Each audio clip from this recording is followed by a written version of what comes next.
we're back on the Great Hip Hop Debate with a special discussion on violence in hip hop. In particular, there's one thing that has dominated the hip hop recently more than anything else: beef. Busy B versus Kool Moe D, KRS-One versus MC Shan, Biggie versus Pac, Jay versus Nas, 50 versus, well, everybody. You know what I'm saying? These are few of the most notorious beefs in hip hop. But so what? Is it worth it? Busy B and Kool Moe D's clash takes us back to an era where battle raps were verbal battles on wax. It was an opportunity to take the competition out the street and on the mic. However, as we've discussed during the show, times have changed. Immediately following Biggie and Tupac's murder, the hip-hop community asked, have we gone too far?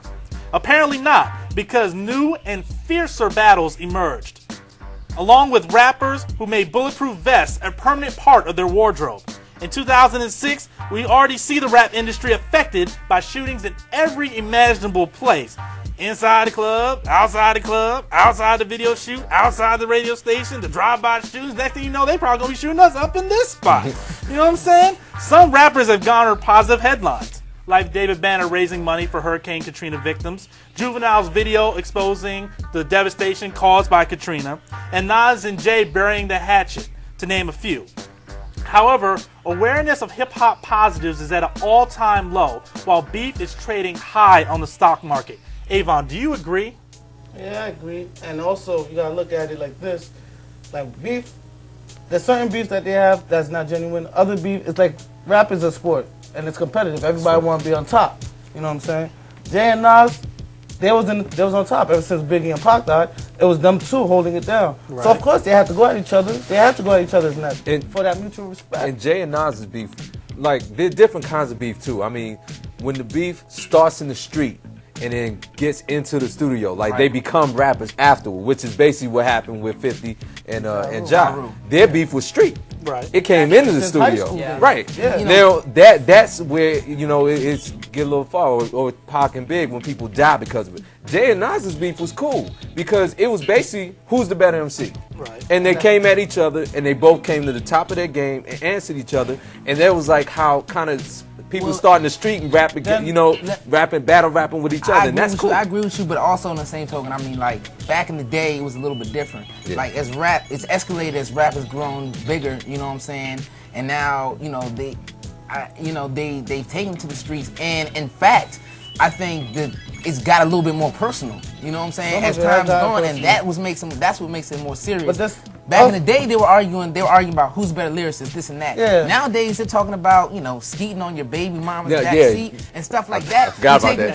That was raw. That was raw. But it's personal at the time, and at that time, you gotta go hard like that because Ether wasn't, you know what I'm saying? True. I mean, so you gotta go hard, and it touched Jay's soul. So it's like, all right. Yeah, but when you're taking shots like that... Yeah, but one thing that was so positive, especially as it relates to this Jay-Z and Nas thing, is that they had excellent mediators. They had some strong African-American men and others to come in to mediate this particular beef. Whereas with Pac and Biggie, there was no mediators. Matter of fact, the mediators were actually perpetuating a lot of it. Vibe, source. Now we talk about the old school. Now, if you remember, KRS-One was talking about Roxanne Shante was only good for... Yeah. I can't even say it on this TV, you know what I'm saying? But they would, I mean, KRS-One was cutting people back then too. Yeah, and you're right. You make that point. You make that point about it being personal. You're right. And I remember when Jay did that though, everybody kind of was like, "Whoa." Like everybody in hip hop, they liked it. I mean, it was kind of hot track. But everybody was like, "Whoa!" That was like, that was Cameron said something about like he would like R. Kelly Nas's like daughter.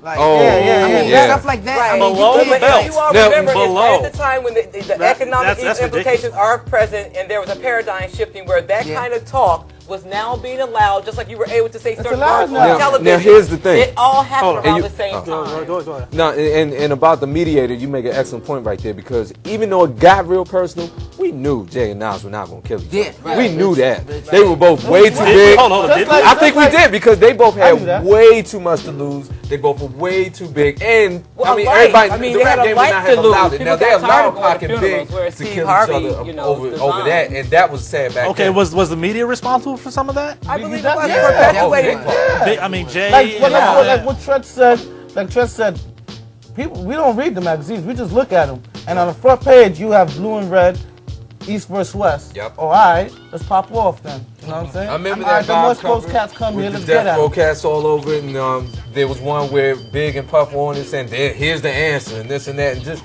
week after week after week. Or you have, and then you had the award ceremony. MTV, you had Snoop out there. Oh, Snoop can't get no love, you know. As far as exactly. Then when they did that video, New York,